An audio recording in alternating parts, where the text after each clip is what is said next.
বিসমিল্লাহির রহমানির রহিম। পৃথিবীতে বিচরণশীল এমন কোনো জীব নেই, আর নিজ ডানার সাহায্যে এমন কোনো পাখি ওড়ে না যা তোমাদের মতো এক একটি জাতি নয়, একটি দল নয়।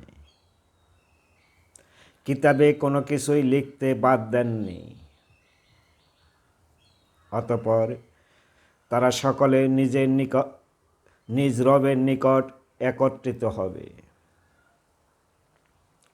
যারা আমার আয়াতকে অগ্রাহ্য করে তারা বধির, বোবা, অন্ধ। আল্লাহ যাকে ইচ্ছা বিপথগামী করেন, তবে যে চায়, আর যাকে ইচ্ছা সঠিক সরল স্থির পথে পরিচালিত করেন যে চায়। পৃথিবীর প্রত্যেক জীবের জীবিকার দায়িত্ব আল্লাহরই।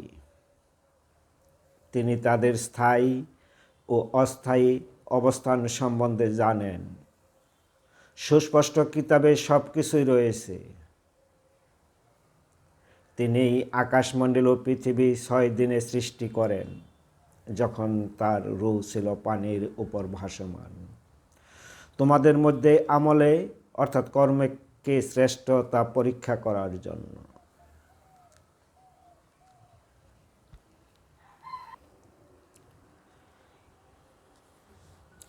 এ কোরআন আল্লাহ ছাড়া অপর কারো রচনা নয়। এটা এর পূর্বে যা নাজিল হয়েছে তার সমর্থক, আর এতে কোনো সন্দেহ নেই। এটা বিশ্বজগতের রবের বিধানসমূহের বিস্তারিত ব্যাখ্যা। তারা যদি তোমাকে অগ্রাহ্য করে, মিথ্যা প্রতিপন্ন করে, তবে বলো, আমার এই কর্মের দায়িত্ব আমার, এবং তোমাদের এই কর্মের দায়িত্ব তোমাদের। আমার এই কর্ম বিষয়ে তোমরা দায়ী নও, আর তোমাদের এই কর্ম বিষয়ে আমিও দায়ী নই। ওদের মধ্যে কেউ কেউ তোমার দিকে কান পেতে রাখে। তারা না শুনলেও তুমি কি শোনাতে পারবে বধিরকে? ওদের মধ্যে কেউ কেউ তোমার দিকে তাকিয়ে থাকে। তারা না দেখলেও তুমি কি পথ দেখাতে পারবে অন্ধকে?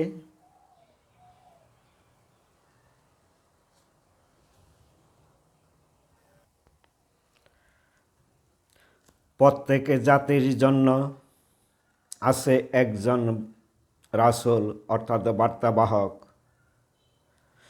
এবং যখন ওদের নিকট রাসূল আসে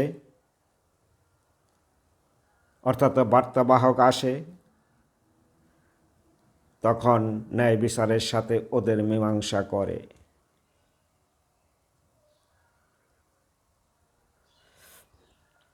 ওদের প্রতি অন্যায় করা হয় না। ওরা বলে, তোমরা সত্যবাদী হলে বলো, এই যে ভয় দেখাও, ভয় প্রদর্শন করো, তা কবে ফলবে, কবে আসবে? বলো, আল্লাহ যা ইচ্ছা করেন তা ছাড়া আমার নিজের ভালো মন্দের উপর আমারই কোনো অধিকার নেই। প্রত্যেক জাতির এক নির্দিষ্ট সময় আছে। যখন তাদের সময় আসবে, তখন তারা মুহূর্তকালও বিলম্ব বা ত্বরা করতে পারবে না।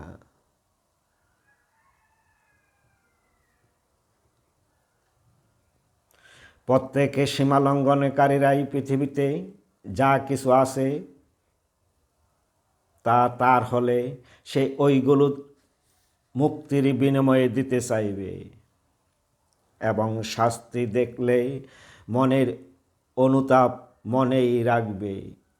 ওদের মীমাংসা ন্যায় বিচারের সাথে করা হবে, বিল কিস্তের সাথে করা হবে। ওদের প্রতি অত্যাচার করা হবে না, জুলুম করা হবে না। মনে রেখো, আকাশমণ্ডল ও পৃথিবীতে যা কিছু আছে তা আল্লাহরই।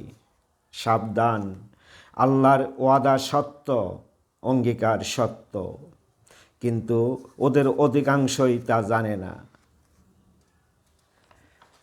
তিনিই জীবন দেন এবং মৃত্যু ঘটান, অবশেষে তার কাছেই তোমাদের ফিরে যেতে হবে। হে মানুষ, তোমাদের প্রতি তোমার রবের উপদেশ এবং তোমাদের রোগের শিফা অর্থাৎ ঔষধ আছে, এবং সেই রোগের আছে প্রতিকার, এবং বিশ্বাসীদের জন্য এটা হুদা অর্থাৎ পরিচালনা পদ্ধতি, আর আছে এতে রহমত অর্থাৎ দয়া।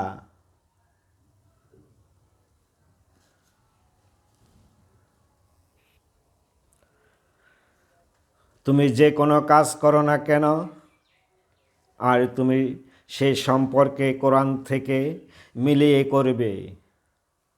আর তোমরা যে কোনো কাজ করো, যখন তোমরা ওতে প্রবৃদ্ধি হও, আমি তোমাদের পরিদর্শক হব। আকাশমণ্ডল ও পৃথিবীর পরিমাণও তোমার প্রতিপালকের অগোচরে নয়, বরং এর চেয়েও ক্ষুদ্রতর অথবা বৃহত্তর কিছুই নেই যা সুস্পষ্ট কিতাবে নেই।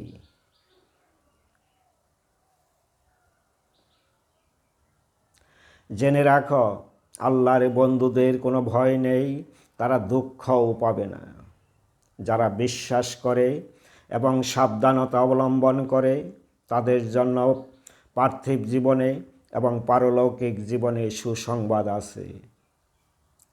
আল্লাহর কালেমারে কোনো পরিবর্তন নেই, আল্লাহর কথারে কোনো পরিবর্তন নেই, এটাই মহা সাফল্য। ওদের কথা তোমাকে যেন দুঃখ না দেয়।